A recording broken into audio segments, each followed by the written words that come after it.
এলাকায় ওনাদের নিজলিয়া, ওই অনেক আগের কথা, ওনাদের এক চাস্তো ভাই বিদেশ থেকে, সে সময় বিদেশিদেরকে বিলাত ফেরত বলে একটা কথা আছে না, বিলাত ফেরত।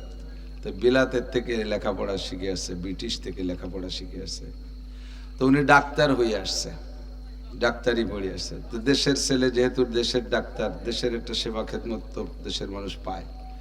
তো উনি একবার আইসা 3 দিনের একটা ফ্রি চিকিৎসার ঘোষণা দিলেন যে 3 দিন অমুক ডাক্তার, অমুকের ছেলে অমুক ডাক্তার হয়ে আসছে, 3 দিন ফ্রি চিকিৎসা। প্রচুর রোগী। তো উনি যে মেশিন টেশিন যা নিয়ে আসছে তাদের যতটুকু সম্ভব পরীক্ষা নিরীক্ষা করে ঔষধ দিচ্ছে। অনেকরা ঔষধ দিছে। তো ওনার এক দাদা অনেক বয়সী, প্রায় 70 বছর বয়স হয়ে গেছে। তো এই দাদা বুড়ো আইসে বলতেছে, ভাই তুই তো সবাইরই দেখলি, আমার একটু দেখ দি কি হলো। কি তোমার কি হয়েছে? কয় যে আগে তো দিনের বেলাও তারা দেখতাম, মানে রাত্রিও চাঁদ দেখিনি, ঘটনা কি? দেখতে আমার চোখের কি হলো। তো চোখরে ভালো করে দেখে টেকে পরীক্ষা নিরীক্ষা করে কয়, দাদা তোমার চোখরে চশমা দিলে ভালো হবে না, এটা বার্ধক্যজনিত সমস্যা, এ আর ভালো আর দিন নেই, এ জায়গা ওষুধ নিয়ে খাইয়ে লাভ নেই। তা আগে তো লোহা খালিও অজব হয়ে যেতে, আর সাদা যাও খালিও যেরকম খাই ওরকম বেরোয় যায়, এর সমস্যাটা কি? দেখদি পেটের কি দিয়ে কি হলো। পেটেরও পরীক্ষা নিরীক্ষা করে কয়, দাদা তোমার পেটের মূল শেষ, চিকিৎসা করে লাভ হবে না, এটাও বার্ধক্যজনিত কারণ, মরার আগে আর ভালো হবে না। আগেই চামড়া কি টাইট চলে যায়, যে গরুর গলার মতো ঝুলিয়ে গেছে, এদিক দিয়ে এর একটু টাইট করা যায় নাকি? দেখে দেখে কয়, দাদা এত আর পাম দিয়ে ভুলানো যাবে না, এও বার্ধক্যজনিত কারণ। যেটাই কয় তার কোনো চিকিৎসা নাই, সবই বার্ধক্যজনিত কারণ। বুড়ো বসা ছিল, কোনো মতে ভাইয়েছে উঠে ডাক্তারে 200 অল, সবাই ওষুধ দেওয়ার, আমার সবগুলো বার্ধক্যজনিত কারণ। ডাক্তারকে সর দুটে দিলেন, এও বার্ধক্যজনিত কারণ। বয়স থাকলে বসতেন যে একজন ডাক্তারে চড়ানো যায় না, এও বার্ধক্যজনিত কারণ। বৃদ্ধ হয়ে গেলে সব এভাবে বার্ধক্যজনিত কারণে দুর্বল হয়ে যায়। শক্তি সমর্থ সব, সিংহের মতো শক্তি সাহস সব হয়ে গেছে গত, কোনো মতে আজ বেশি আসি ভাই খাকশিয়ালের মতো। রামদেরহাট কয় কিলোমিটার? এনতে 3-4 কিলো নাকি? 4 কিলো 5 কিলো। আগে তো আপনাদের কোনো ঘটনা ছিল না, বুড়ো যারা ছিলেন কন হেঁটেই তো যেতেন, শুকনোর সময় হেঁটে যেতেন, বর্ষাকালে নৌকায় যেতেন। আমি আপনাদের এ পাশ দিয়ে আপনাদের জামাই মৌলানা সেলিম সাহেব, আমরা তো ক্লাস ফ্রেন্ড, একসাথে লেখাপড়া করছি তারাইল ফকরে। এদেশের কোনো বাড়ি যাইতে আমার বাদ নাই, 2-4-10 বার। সে সময় নৌকায় করে লক্ষ্মী দিকে ধান কালেকশন হতো, ঠিক না? মনে আছে না? এখন তো লক্ষ্মী দিকে নাই, লক্ষ্মী অলক্ষ্মী হয়ে গেছে। তো ওই সুবাদে আসছি, অনেক মাদ্রাসার চাউল কালেকশনে আসছি, হেঁটে হেঁটেই আসছি। এখান থেকে চাউল মাথায় করে তারাইল ফুকরা নিয়ে গেছি আমরা তো অনেক বুড়ো না। তা আমাদের চাইতে বেশি বুড়ো যারা, আপনারা কাশিয়ানি ও কোট করতে গেছেন, গোপালগঞ্জ পায়ে হেঁটে গেছেন না? আর এখনকার পোলাপান এই জায়গার থেকে তো আড়কান্দির বাজারের মোড়ে যাবে, তাই আইটি জাতি রাজি না, ঠিক না? যদি 8 আদায়ের মাঝে 3 বার পেশাব করা লাগে, এই শক্তিশালী। তো এই বুড়োরা যে সময় জমিনের উপর দিয়ে হাঁটতো, তখন তাদের পায়ের দাপটে ধমকে মাটি কাঁপত। আর এখন সেই সব বুড়ো জায়গায় বসে গেছে। শেখ সাদি রহমতুল্লাহ আলাইহি এর জন্য বলেন, সিংহের মতো শক্তি সাহস সব হয়ে গেছে গত, কোনো মতে আজ বেঁচে আসি ভাই খাকশিয়ালের মতো। এখন বুড়ো হইয়া খাকশিয়াল হয়ে গেছি, ঠিক না? তো এই বুড়োর একজনেরও ডাকাতি করার ক্ষমতা নাই, চুরি করার ক্ষমতা নাই, কাজিডাঙ্গা করার ক্ষমতা নাই, কোনো অ্যাকশন রিয়াকশনের ক্ষমতা নাই। এদেশের মানুষ রাজনৈতিকভাবে যে দল করেন, এখন তার বিরুদ্ধে কাজ চলতেছে। আপনারা বুড়োরা কি পারবেন এই ব্যাপারে কোনো জায়গায় লাফালাফি বালাফালি হতে? পারলে পারবে যুবকরা, যা পারবে সব যুবকরা। এই জন্য যুবকরা প্রত্যেকটা কথা খেয়াল করবে না, আলোচনা করবে না। আজকে আমি একটা খেয়াল করছি, সেটা হলো মজলিসটাকে সবচেয়ে দামি বানাইতে হবে যদি আল্লাহ কবুল করে। কিসে দামি হয়? ইউসুফ জুলেখার কিস্সা কইলে এক কিস্সায় 3 দিন শেষ করে পারা যাবে না। এত ছড়ানো বড়ানো লম্বা একটা কিস্সা, যাকে আল্লাহ তাআলা নিজেই বলেছেন আহসানাল কাসাস।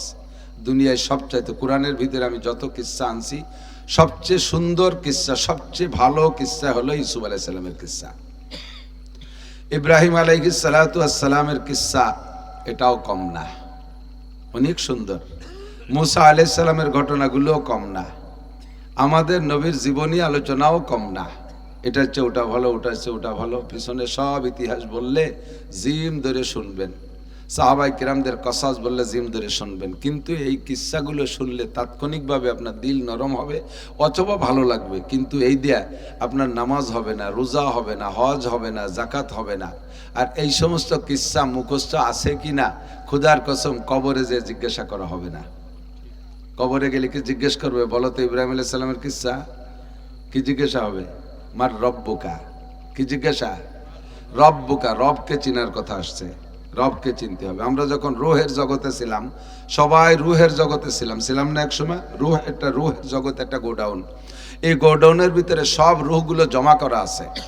ওখান থেকে আল্লাহ তাআলা সময় সাপেক্ষে, প্রয়োজন সাপেক্ষে যেখানে যে কটা দেওয়ার দরকার ধীরে ধীরে সুন্দর করে কায়দা করে পাঠাচ্ছে। গত রাত্রে শুনলাম এই কয় সালে, 19 সালে না তার আগে আসছে রোহিঙ্গারা, 17 সালে, 17-18তে রোহিঙ্গা আসছে। এই রোহিঙ্গারা এখন বর্তমানে বাংলাদেশে যা আসছে, ওদের ভিতরে যে আল্লাহ কি পরিমাণ রুহু পাঠাচ্ছে, প্রত্যেক বছর বলে 70,000 প্রোডাকশন দিচ্ছে ওরা। বাংলাদেশ সরকার দুশ্চিন্তায় পড়ে গেছে, এইভাবে যদি ওদের প্রোডাকশন হতি তাহলে তাই এবার 70,000, আগামীবার 80,000 নতুন বিয়ে তারাও তো দেবে। তাহলে আর 20 বছর থাকলে ওই রোহিঙ্গারাই চট্টগ্রাম দখল করবে, চট্টগ্রাম লাগে তাড়াই দেবে। তো যেখানে যেমন প্রয়োজন আল্লাহ তাআলা সেভাবে সেরকম রুহু পাঠাচ্ছে। সব রুহুকে এক জায়গা বসাইয়া আল্লাহ একটা জিজ্ঞাসা করেছিলেন। আল্লাহ জিজ্ঞাসা করে নাই আনা আল্লাহকুম, আমি কি তোমাদের আল্লাহ না, একথা জিজ্ঞেস করে নাই। আনা খালিকুম, আমি তোমাদের সৃষ্টিকর্তা না, এটা জিজ্ঞাসা করে নাই। আনা রাজ্জাকুকুম, আমি কি তোমাদের রাজ্জাক, রিজিক দাতা না, এটা জিজ্ঞাসা করে নাই। হ্যাঁ, আনা মালিকুম, আমি তো তোমাদের মালিক না, এটা জিজ্ঞাসা করে নাই। একটা কথা জিজ্ঞাসা করেছে, মার রব্বুকা। কথাটা কি? মার রব্বুকা, তোমাদের রব কে? আলাস্তু বিরব্বিকুম, আমি কি তোমাদের রব না, এটা জিজ্ঞাসা করেছে। কতক্ষণ বোঝা যায় আল্লাহ পাকের যত নাম আছে তার মধ্যে আল্লাহর বেশি প্রিয় নাম এই রব। ওই প্রথম দিন এই রবডার বলে জিজ্ঞেস করলেন যে আমি কি তোমাদের রব না? 99 নামের আরো তো নাম আছে, রহমান ভালো নাম, রহিম কোনটাই বা খারাপ, একটারে ভালো করলে আরেকটা কম হয়ে যায়, তাও সেভাবে বলে। যেহেতু আল্লাহ পাক রহমান আর রহিমকে বেশি ব্যবহার করেছেন, কাজেই বলা যায় রহমান ভালো নাম, রহিম ভালো নাম। আল্লাহ তো তার জাতি নাম, এর একটা নাম। যুবক আমার দিক থেকে নড়বা না মোটে, এদিকে দিক। আরে খেজুর গাছের তো রস পড়ে, ঠিলে টাইট করে বাতা না থাকলি, ঠিলে যদি বাড়ি দূরি খায়, রস তো চলে ভিটির মধ্যে চলে যাবে রে। বর্ষ যেহেতু কষ্ট করে আসছো, সবকিছু বাদ দিয়ে কিছু নিয়ে যেতে হবে। আল্লাহ যদি তোমারে কবুল করে, স্কুল কলেজ ইউনিভার্সিটিতে যাই পড়ো না কেন, তোমাকে যদি আল্লাহ পছন্দ করে, তাহলে ওখান থেকে কান ধরিয়ে স্টেজে বসায় দিতে পারে, বয়ান করো, মানুষকে শোনাও। তো কিতাবাদি পড়াপড়ির দিন শেষ হয়ে গেছে, এখন মোবাইল হাতে এসে গেছে, পড়াপড়িতে বাস হয়ে গেছে, আইয়ালা বাস।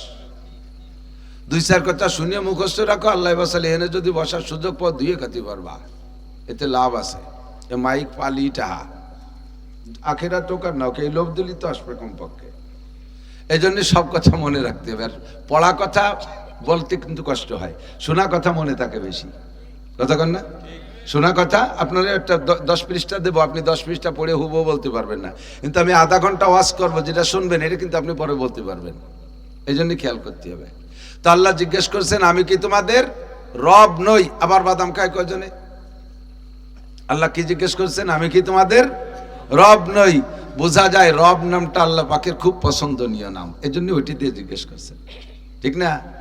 এই সময় আমাদের এই বডি ছিল না, এই সময় আমাদের কি ছিল না? এই বডি ছিল না, একটা রূহ ছিল, যে রূহটা এখনো আছে, যে রূহটা এখনো আছে। একটা নিয়ম আছে, যা যে জায়গার থেকে আসে, কুল্লু শাইইন ইয়ারজিউ ইলা আসলিহি, আরবিতে বলে প্রত্যেক জিনিস তার মূলের দিকে যায়। প্রত্যেক জিনিস, আপনি ঢাকা যাবেন, কতদিন করবেন ফিরবেন, ঢাকার প্রধানমন্ত্রীর বাড়ি, প্রধান উপদেষ্টার বাড়িও যদি আপনার থাকতে দেয়, 2-4 দিন থাকার পরে আবার আপনার এই আলকান্দির কুড়িয়ে ঘরের কথা মনে পড়বে, ভালো লাগবে না। রাজার বাড়ি ভালো লাগে না, নিজের বাড়ি এসে কুড়িয়ে ঘরের তলে থাকতে ভালো লাগে, ঠিক না? এরকম প্রত্যেক জিনিস তার আসলের দিকে।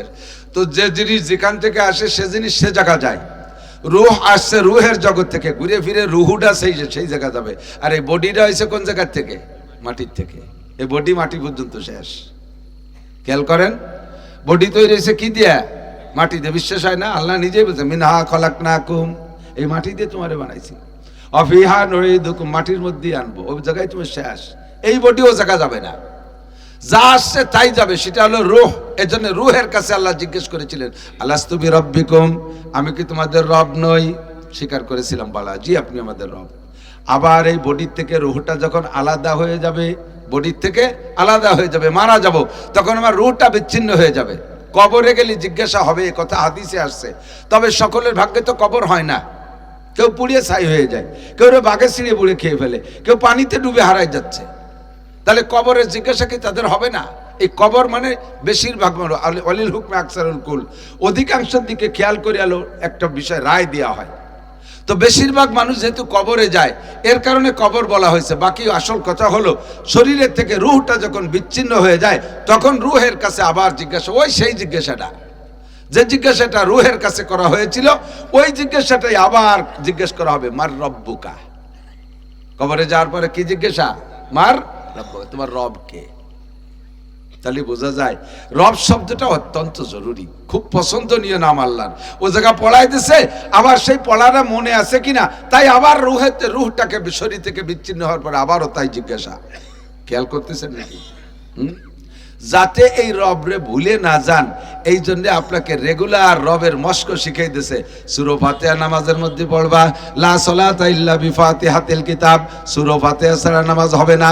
ফরজ নামাজে সূরা ফাতিহা, ওয়াজিব নামাজে সূরা ফাতিহা, সুন্নাত নামাজে সূরা ফাতিহা, ঈদের নামাজে সূরা ফাতিহা, আছে না নাই? নফল নামাজে সূরা ফাতিহা। আর ফাতিহার মধ্যে কি আছে?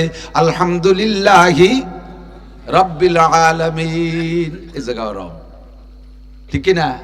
এই রবরে মস্ক রাখো, রবরে মস্ক রাখো। আল্লাহু আকবার। দোস্ত, আমাকে আপনাকে চলে যেতে হবে, দুনিয়ার থেকে যাওয়ার পরে কবরে যাওয়া হবে। নবী পাক বলেন, যেই ব্যক্তি দৈনন্দিন 5 ওয়াক্ত নামাজ সঠিকভাবে আদায় করে, তাকে আল্লাহ তাআলা 5টি পুরস্কার দান করে। বহুবার শুনেছেন।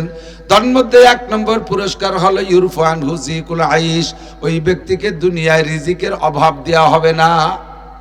নামাজি ব্যক্তির অভাব হবে না। কি হবে না? অভাব হবে না। অভাব হবে না মানে ভ্যান চালানিরে আল্লাহ তাআলা বিমানের পাইলট বানাই দেবে তা না। হ্যাঁ, কিষেন কামলাকে আল্লাহ ইন্ডাস্ট্রিজ কলকারখানার মালিক বানাই দেবে, এ ওয়াদারা দিলে দিতে পারে, তবে এ ওয়াদা না।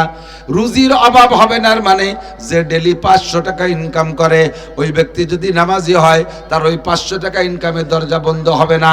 যে লোকটা 1000 ইনকাম করে, লোকটা যদি নামাজি হয়, রেগুলার তার 1000 ঠিক থাকবে।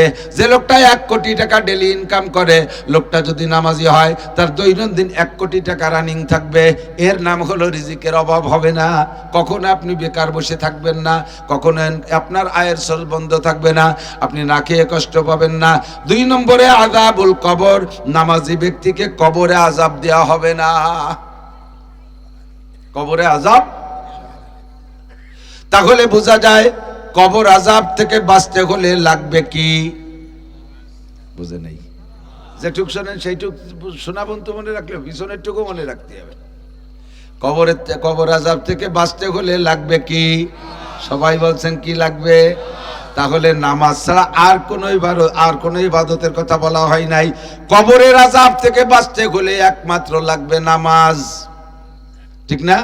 আর 3টে বলে নেই। 3 নম্বর হলো ইউতিহিল্লাহু কিতাবাহু বিয়ামিনিহি, হাসরের মাঠে আমলনামা বিতরণ হবে। বিশ্বাস হয়? আমলনামা বিতরণ হবে, হয়? বিশ্বাস হয়? এই আমলনামা যার ডান হাতে আসবে, আম্মা মান উতিয়া কিতাবাহু ফাসাউফা ইউহাসাবু হিসাবান ইয়াসীরা, যাকে ডান হাতে আমলনামা দেয়া হবে ওর হিসাব আসান হবে, তার মানে জান্নাতে যাওয়ার মতো সহজ হিসাব নিয়ে ছেড়ে দেবে। ওয়া আম্মা মান উতিয়া কিতাবাহু বিশিমালিহি, যার বাম হাতে আমলনামা দেবে, বিপদের তার শেষ নাই। বাম হাতে আমলনামা পাইয়া ও বলবে, ওরে আল্লাহ, যদি আমার এই কিতাব না দেয়া হতো ভাগ্যের বিষয় ছিল, কেন দিল আল্লাহ পাক? আপনার জন্য আমলনামা আসবে, আপনি বাম হাতে লুকায় রেখে ডাইন হাতে ধরতে যাবেন, হবে না। যে আমলনামা যে হাতের, সেটা সেই হাতের কাছেই চলে যাবে, আপনি ওটা কোনোভাবে টেকাইতে পারবেন না। বাম হাতে যার আমলনামা যাবে, ওই লোকটা মহা বিপদে পড়ে যাবে। ডান হাতে আমলনামা পাওয়ার চেষ্টা করবেন। ডান হাতে আমলনামা পাইতে হলে একমাত্র ইবাদতের নাম কি? জোর হলো না? বিশ্বাস হয়? ডান হাতে আমলনামা পাবেন নামাজি ব্যক্তি। 3টে গেল পুরস্কার। 4 নম্বরে আমলনামা পাইয়া আপনি দৌড় মারবেন জান্নাতের দিকে। আল্লাহ পাক আবার জান্নাতকে সেট করে রাখছে পুলসিরাতের উপর। হাসরের এই মাঠটা আমলনামা বিতরণের যে মাঠ, এইটা পুলসিরাতের এক পাড়, আর জান্নাত হবে পুলসিরাতের অপর পাড়ে। পুলসিরাত 30,000 বছরের পথ শুনেছেন।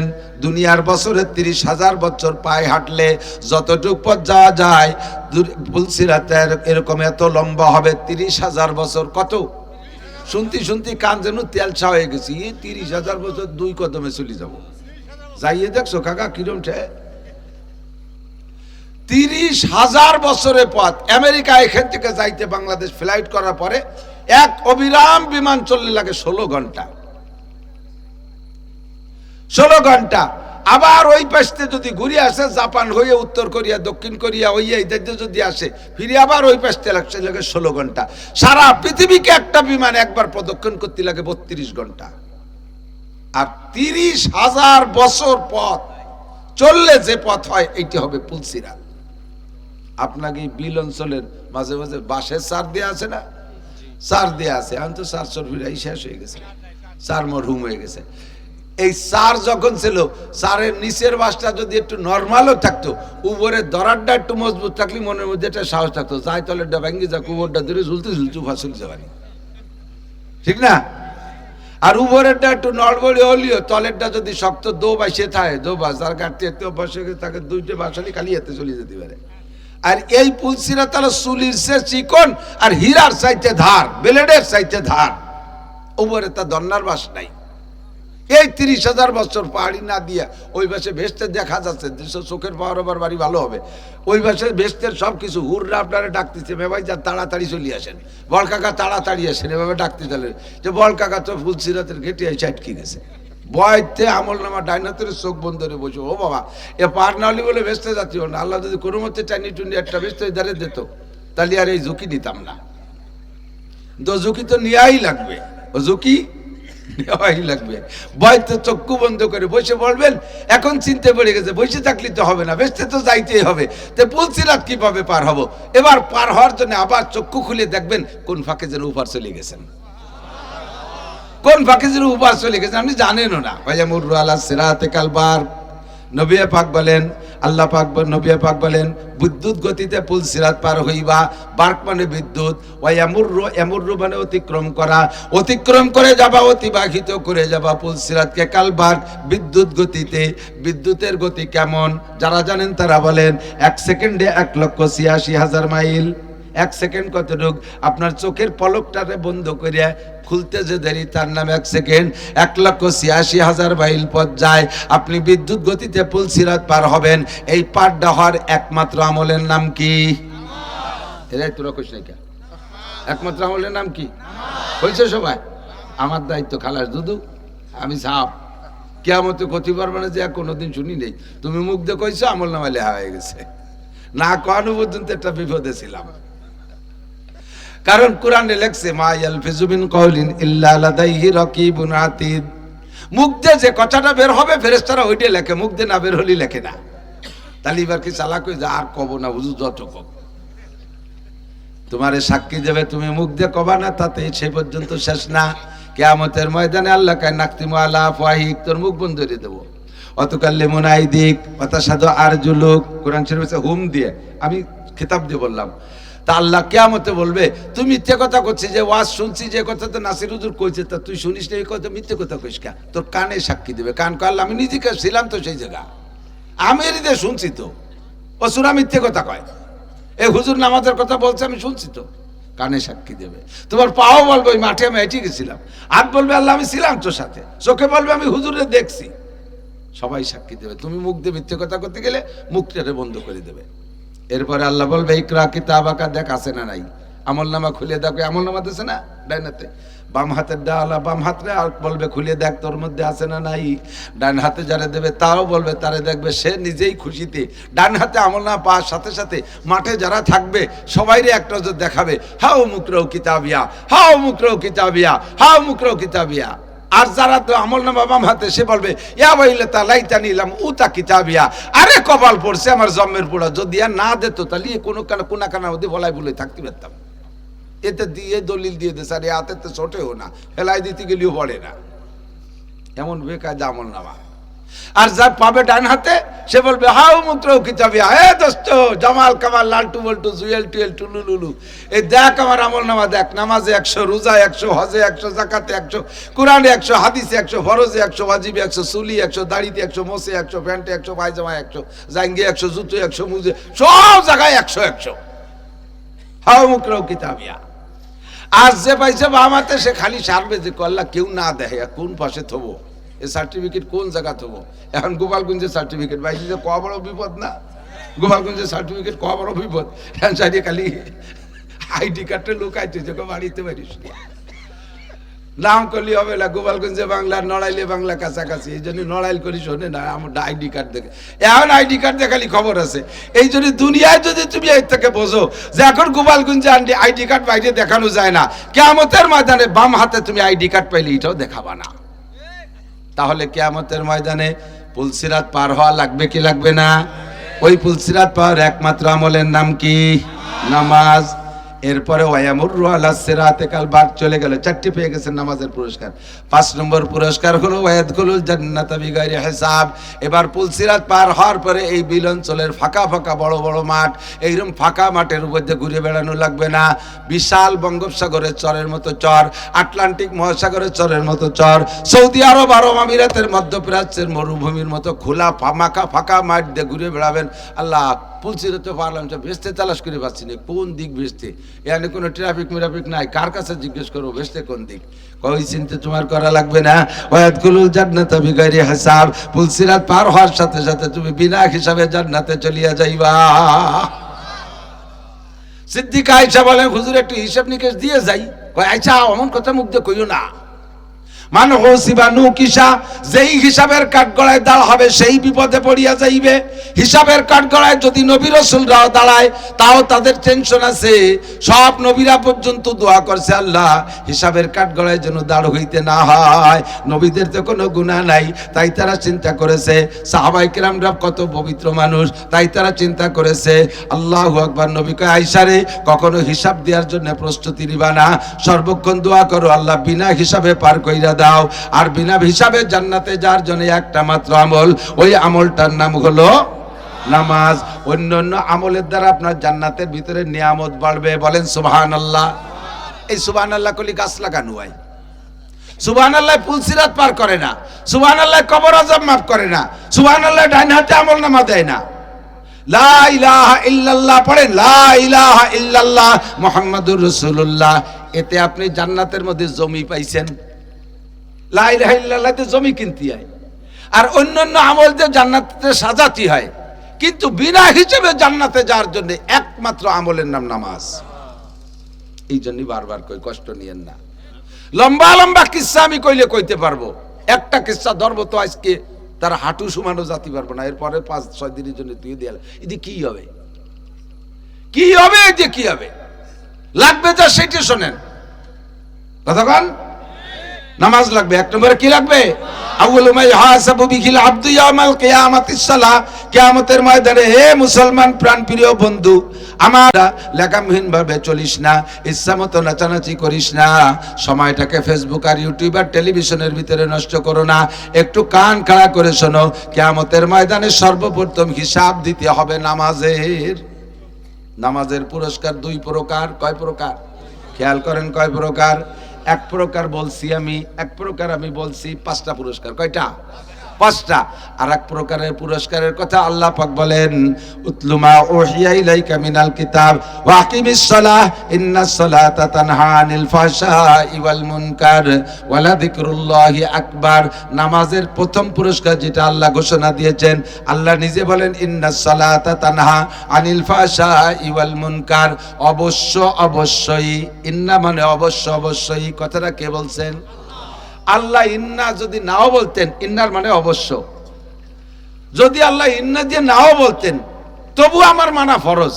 তারপরে মানুষে শুনতে চায় না বিদায় আল্লাহ কথাটার গুরুত্ব বাড়ানোর জন্য ইন্না শব্দ ব্যবহার করে বলেন অবশ্যই নামাজের কার্যকারিতা হলো তানহা আনিল ফাহশাই ওয়াল মুনকার।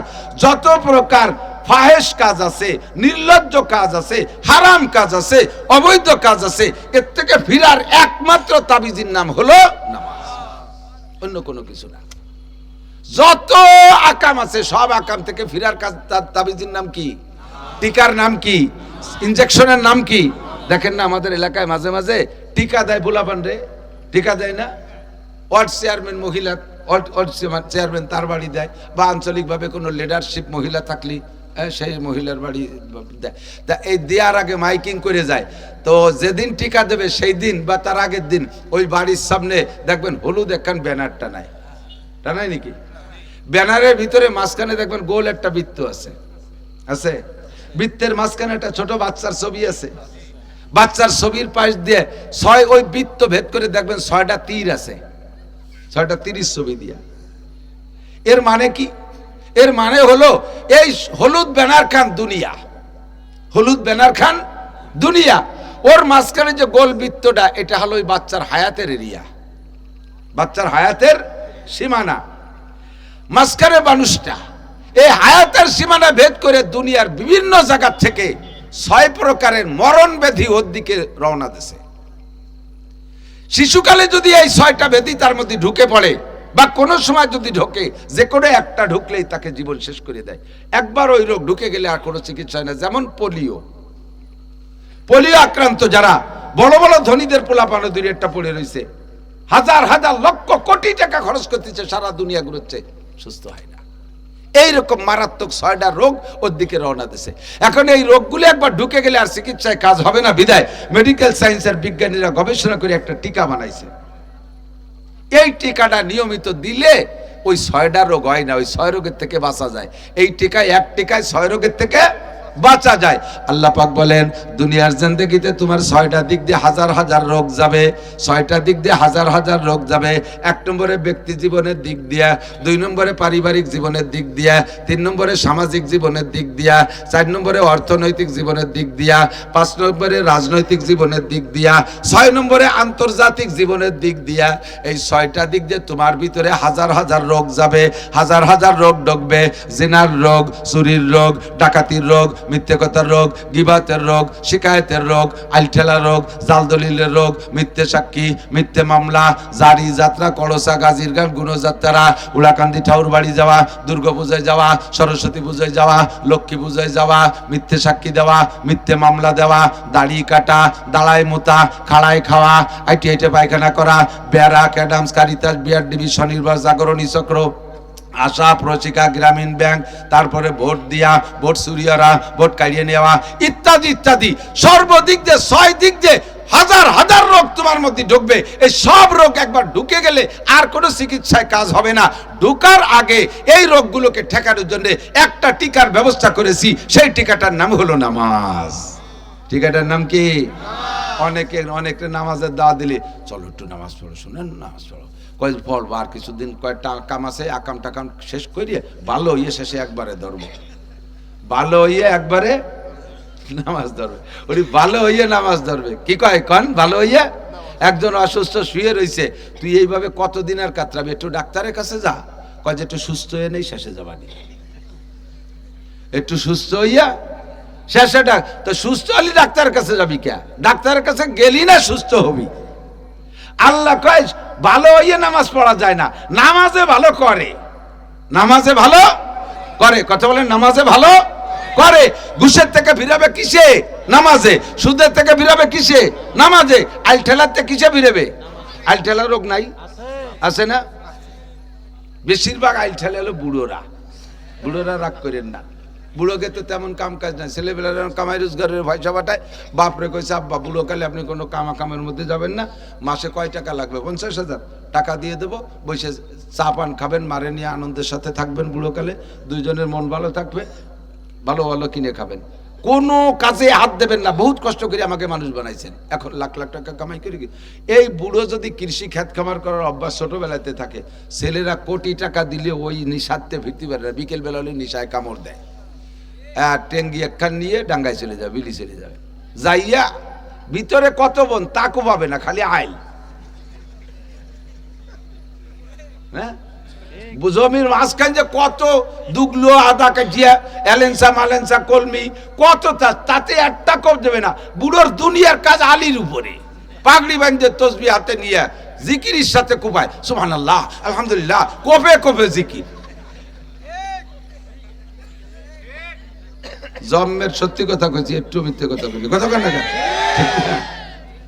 এই আইল খেলার যদি অভ্যাসে পরিণত হয় আর হইতে ফিরা যায় না। বিকেল হলি কয় চলেন যে একটু চা খেয়ে আসি, চলেন একটু তবলিগে, না একটু কাজ আছে। কি কাজ? টেঙ্গিয়ে খান্ডিয়ে ডাঙ্গায় চলে গেছে জিকিরের সাথে আইল খুঁজতি। কয় বছর পর যদি এই বুড়োই জমি বেচতে যায়, জমির বুড়োর কাকা মাপে জমে কি ঠিক হবে না? 10 কাঠা তো বেচলেন, 10 কি হবে না? কিরকমটায় বইটা মাইপিয়ে কিনো না, কইসি নিয়ে নাও, 2 কাঠা বাড়বে ছাড়া কমবে না। খালেক মোল্লার জমি জীবনেও কম পড়ে না। 30 বছর আইল খুশি জিকিরের সাথে, তসবিহ তাহলিলের সাথে খুশি, এর মধ্যে বরকত আছে আলাদা। মান জালামা শিবরা মিনাল আরদ, পরিষ্কার খুতবাতুল আহকামে হাদিস আছে, দেখবেন নবী পাক বলেন পরের জমি আইল ঠেলে যদি আধা হাত পরিমাণ খাও, তাহলে কিয়ামতের ময়দানে 7টা জমিনে আংটা লাগাইয়া গা ঠাইছে ধরে কুজোই দিয়া শিকল যে গলায় বাঁধে দেবে। বুড়ো জমির বাড়ি লোভ ছিল, দিছি জমি 7টা ধরে দিয়ে দিছি, উঁচু সুজা হওয়া জমি মাথায় আর গাড়ে আর পারবেন? 14 মহিনে গুড় যদি ফেরেস্তারা আইল মাসাইল খুলে ফেলে দেবে বাড়ইয়ে, মাজার তে ট্যাংরা ভেঙে ফেলে দেবে বাড়ইয়ে। বুড়ো জমির এত লোভ দিচ্ছি, খাইতে কেন দেখা যা আল্লাঙ্গল নিয়ে আসো শেখা, ইরিদান লাগাইস রেখা। এই আইল ঠেলা স্বভাবের থেকে বাঁচতে হলি আপনার অন্য কোনো আমল না, আপনার অন্য কোনো আমল না, একটা আমলে আপনাকে আকাম থেকে ঠিক হবে। তার নাম কি? তার নাম মহিলাকে তো সাথে প্রতিবেশী সমস্যা। আল্লাহু আকবার। বাড়ি কোনো লাউ গাছ নাই, কদু গাছ নাই, তরি তরকারি গাছ নাই, অথচ বাজারের তো কবিটা কেনে নাই। তরকারির মধ্যে কদু শাক, তরকারির মধ্যে কদু শাক, লাউ শাক, লাউ পাতা কদ অকলি জুত পাই না, নিজেদের দেশি ভাষা না করলে স্বাদ হয় না, ঠিক না? কদু শাক, তরকারির মধ্যে কদু শাক পাইলে কোন যায় কদ। বুড়ো জিজ্ঞেস করছে খাস মা, এ খা তরকারির মধ্যে কদু শাক, আমাকে তো গাছও লাগাই নেই, কি নিও নেই, তা পাইলে কোন যায়? কথা কয় না, খাওয়ার দরকার খাও, কথা কয় খাওয়ার দরকার খাও, পাইলিয়ে কয় না একটু কও। কয় যে ওই যে নানটুর মা চলে গেছে বাপের বাড়ি, ওকে গাছের তা 2 সিঁড়ি নিয়েছি। ক্যা এই স্বভাব? ক্যা এই স্বভাব? ক্যা এ আছে না নাই গ্রামে? বিটিকে অষ্টকে বিটিকে কয়ে থিয়ে জাতি, খালি একতরফা বিটাকে করলি তো হবে না। সমস্যা আছে না নাই? রাতের বেলা মুরগির ঝোল, মুরগি তো আমিও কিনলাম না, বাড়িও নাই, পাইলি কোন যাইতে? ভাত রান্নার সময় আমাকে মুরগি আইসে, চুলোর পিঠি খেটু নিতে বাড়ি দিছি, ঘুরিয়ে পড়িয়ে গেছে। দেখলাম যোগে দিতে গেলে ঝগড়া লাগবে না, বিসমিল্লাহ কে জবাই দিছে, আরাম হয়নি, বিসমিল্লাহ কে জবাই দিছে, বটি দিয়ে জবাই দিয়ে বিসমিল্লাহকে জবাই দিয়ে রান্ধি ফেলেছে। খাও, খাইয়ে দিয়ে রাত্রি মোনাজাত করে রব্বানা হাবলানা মিন আজওয়াজিনা ওয়া যুররিয়াতিনা কুররাতা আয়ুন ওয়াজআলনা লিল মুত্তাকিনা ইমামা। আল্লাহ সূরা মুরগি দিয়ে গোশত খাই আইছে, যদিও তোমার কাছে দরখাস্ত, মেহেরবানি করে দোয়া কবুল করো। রব্বানা হাবলানা মিন আজওয়াজিনা, আমাদের পেটে তুমি নেক সন্তান দিও। আল্লাহ কয় তুমি সূরা মুরগি খাইয়ে নেক সন্তান, তোর পেটে আবার ডাকায় তের সাচ্চিকদের পয়দা হবে, কানা জাহাঙ্গীর পয়দা হবে তোর পেটে। সূরা মুরগি খাইয়ে আবার রব্বানা হাবলানা বলো, কতক্ষণ? সব রোগ থেকে বাঁচার একটা তাবিজের নাম কি? সবাই বলছেন। এই সমাজে গাঁজাখোর আছে না নাই? দাঁত বাজিয়ে ফেলাইছে, সব কুলিয়ে ফেলাইছে। হ্যাঁ, গাঁজা, এবা, ফেন্সিডিল, হিরোইন। বাবা ঢাকায় গেছি, শুনলাম এই ওয়াজের পরে একজন হুজুর আর একটা নতুন মাল বেরোছে, ওইটি আপনার মুখস্থরা দিয়ে কয়েন একটু। ওই আর কি করে তো চিনি, কয় যে ইদানিং শূন্য গু পুড়াইয়া ওর দুমনিলি নিশাওয়ায়, এই খাচ্ছে বর্তমানে। আল্লাহ তোমার ভাই ধরি, এরা শূন্য গু খায়, খায় আগে কাঁচা গু না খায়। এ খাওয়া লোক আছে না নাই? আঠা খায়, গাঁজা খায়, আবা খায়, হিরানুর কোনো তদবির নাই। কি সুন্দর সোনার ছেলে, 16-18 বছরের যুবক গুলো, এটা তো যৌবনের নতুন পদার্পণ। এ সময় থাকবে বাচ্চা হাতির মতো টলমলে চেহারা থাকবে। এই বয়সের চেহারাটা, এই বয়সের চেহারা মেয়েলি চেহারার সাথে মেলে, মেয়েদের চাইতে এই বয়সের ছেলেদের চেহারার ভিতরে আকর্ষণ থাকবে বেশি। সেই ছেলেগুলো কাল্লাসের মতো ঘুরি ঘুরি পুড়িয়ে যায়, 3-4 জন ধৈল ধরি আটে, গরু সাজলানোর মতো এরকম কোটি কোটি যাই দেয়। যায় কা, ওরা শুয়ে গেছে কা, মাল খেয়ে তাল হারাই ফেলাইছে।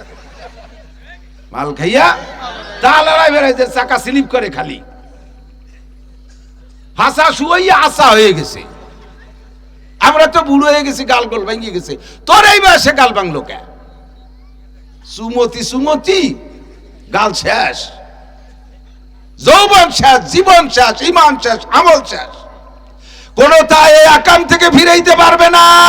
রিহাবে দেওয়ার যে জায়গায় দাও না কেন, কোন তাই ফিরাইতে পারবে না।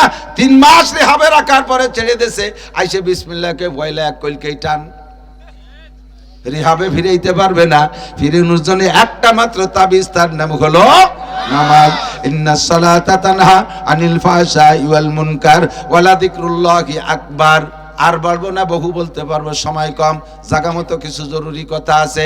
কিন্তু এখন আপনাদের অভিযোগ হলো হুজুর নামাজে যে সব কিছু থেকে ফিরায় বারবার বলতেছেন, স্বীকারও করি, অথচ দেখি আমাদের ভিতরে নামাজি বহু মানুষ আছে এই আকামগুলো রেগুলার করে। এরকম মানুষ আছে না নাই? আকাম করে না, আলটালে জাল দলিল মিথ্যে সব কি। আরে বাবা, কিছু তো আছে, সে কি আর কব, সেটেলমেন্টের অফিসারকে চাইতে, এসিলেন্টের চাইতে জমি খেত ভালো বোঝে, লেহাপড়া কিছু জানে না, পাও মাইপিয়ে দেশে বিলির মধ্যে কার কোন জমি কোনটা কয়াত লম্বা সব কই বেলায় দিতে পারে।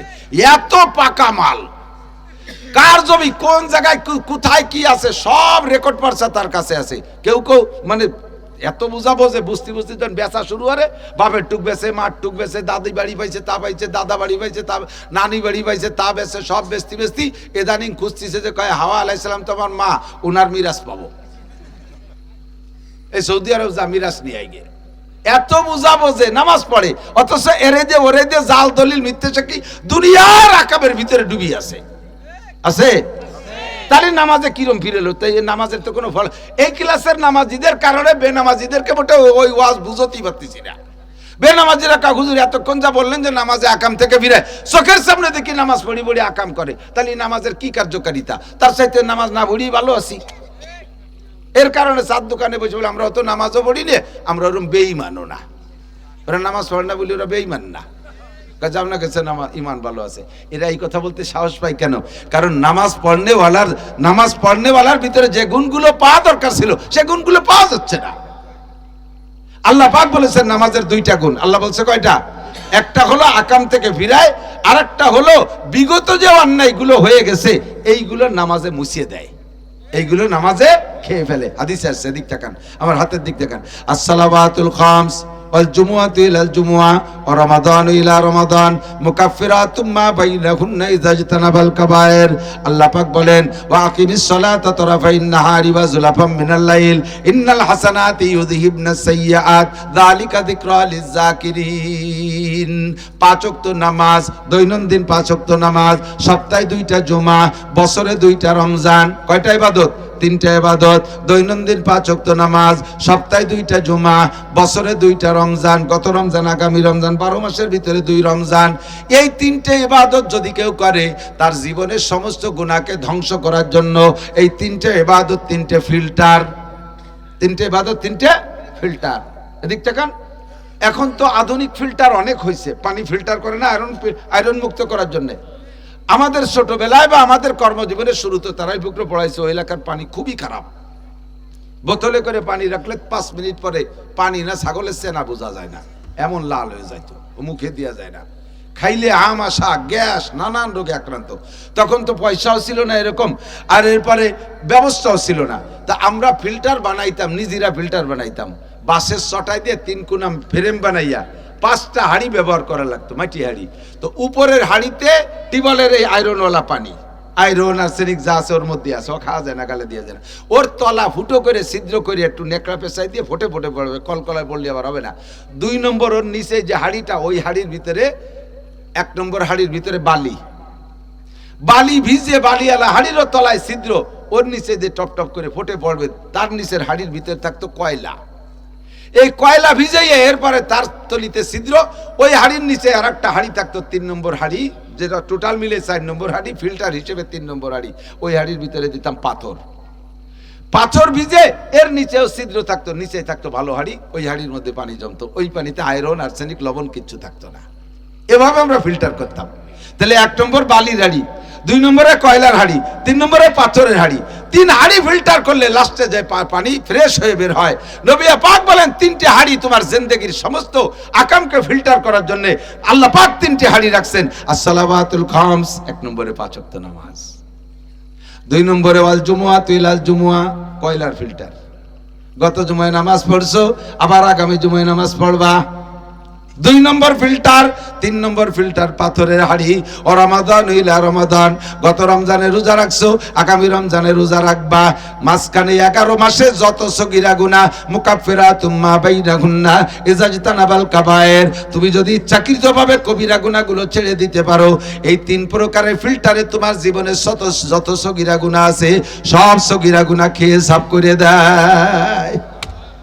কি সুন্দর সিস্টেম। এখন আসেন, কয় যদি খেয়াল করেন 3 নম্বর লাস্টের ফিল্টারের আড়িতে কি? পাথর। মনে নাই, ভুলে গেছে ওই জায়গা। 3 নম্বর ফিল্টার নিচের ডায় হাড়িতে কি? পাথর। এখন উপরের হাড়ি 2 নম্বর হাড়ি, 3 নম্বর হাড়ি বেদ করে যাইয়ে পাথরের হাড়ি, তাই না? তাহলে উপরে 2 হাড়ি বাদ দিয়ে যদি ডাইরেক্ট শুধু পাথরের হাড়িতে পানি মারেন, শুধু এক পাথরের হাড়িতে ফিল্টার করতে পারে না। শুধু আবার পাথরে হাড়ি বাদ দিয়া বালির হাড়ি আর কয়লার হাড়ি ভেদ করে বেরোইছেন, দেখবেন কয়লা ধোয়া পানি নিচে কালচে কালচে হয়ে যাবে, পুরো ফিল্টার হই নেই। শুধু বালির হাড়ি ব্যবহার করবেন, নিচের দুটো ব্যবহার করবেন না, পানিও পুরো ফিল্টার তো হবেই না, সাথে সাথে পানির মধ্যে একটু বালি বালি বেরোবে। তাহলে পুরো ফিল্টার হওয়ার জন্য লাগবে 3 হাড়ি। আপনি মনে করছেন 2 রমজানে রোজা রাখলে মাঝখানে 11 মাসের গুনাহ মাফ, তাহলে তো 5 ওয়াক্ত নামাজ আর শুক্রবারের নামাজ লাগতেছে না। কয় যে এক ফিল্টারে হাড়িতে, এক হাড়ির ফিল্টারে পানি ফিল্টার হয় না, হাড়ি 3টাই লাগবে। 1 নম্বরে বালির ফিল্টার, 2 নম্বরে কয়লার ফিল্টার, 3 নম্বরে পাথরের ফিল্টার। 1 নম্বরে 5 ওয়াক্ত নামাজ যদি তোমার আমল নামায় থাকে, 2 নম্বরে যদি তারপরে 2টা জুমা তোমার আমল নামায় থাকে, 3 নম্বরে যদি তারপরে বছরে 2টা রমজান থাকে, ও বান্দা ঈদের নামাজ পড়ে বাসায় ফিরবা, কাওলা দাকা উম্মুহু ওয়ালাদাতু, কেমন যেন তার মা আজকে তার নবজাতক বাচ্চা হিসেবে ডেলিভারি করলো। নবজাতক বাচ্চার আমল নামায় যেমন গুনাহ থাকে না, রমজানের পরে ঈদের নামাজ পড়ে মুসল্লিরা বাড়ি যায় বেগুনাহ মাসুম হইয়া বাড়ি যায়। 3টা ফিল্টার লাগবে। কথা কি বুঝছেন? আয়াতের দ্বারা কি বুঝাইছি? নামাজে দেখ ইবাদতে গুনাহ খেয়ে দেয়, ইবাদতে গুনাহ খেয়ে দেয়, ইবাদতে গুনাহ খেয়ে দেয়। তাহলে আল্লাহ পাক বলছেন নামাজের প্রতিদান 2 প্রকার। একটা হলো নামাজে অন্যায় থেকে ফিরায়, নামাজে অন্যায় থেকে ফিরায়। 2 নম্বরে আগের কোনো অন্যায় করা থাকলে তা নামাজে খাইয়ে দেয়। বুঝছেন না কথা? আর নবী পাক বলছেন 5 পুরস্কার। কয় পুরস্কার? কয় এই সব পুরস্কার পাইতে হলে নামাজটা কেমন দরকার। নামাজটাও ভালো, ওই যে আইল ঠেলে কলম না, নামাজ পড়ে ঘুষ খায়, এত বড় দাঁড়িয়েলা অফিসার, ওর বাবা মেহেদি লাগাইয়ে লাল করে ফেলাইছে, এ পাড়া ধরে লাল হয়ে গেছে, মাথায় চুল, কপালে টিক্কি হয়ে গেছে নামাজ পড়তে পড়তে। অথচ সেই অফিসারের কাছে মসজিদের 2 টন মালের ডিও, উনি ডেলিভারি অফিসার, ডিও সই করে দেবে, পাবে মসজিদে। 1 মাস পর্যন্ত গুরুসে সই করে না। সেক্রেটারি কেশিয়ার যাইয়া, অত বড় অফিসার, অত বড় দাঁড়িয়ালা, ওর মধ্যে ঘুষ দেয় কোন জায়গা? এত বড় দাড়ির মধ্যে ঘুষ রই কোন জায়গায় দিয়ে? এই হয়তো তাও কতি সাহস পায় না। আবার উনিও তো ঘুষখোর, উনি তো তা সই করে না। 1 মাস পরে ফিরে ল্যাপস হয়ে যাওয়ার মতো। এর মধ্যে যে ইমাম সাহেব বলতেছে, স্যার আজকে যদি না দেন আমার চাকরিটা থাকবে না, আমি 2-3টে ছেলে মেয়ে নিয়ে কোনো মতে 6,000-8,000 টাকা বেতন ওই মসজিদে চাকরি, তাই নিয়ে বসে মেজে খাই।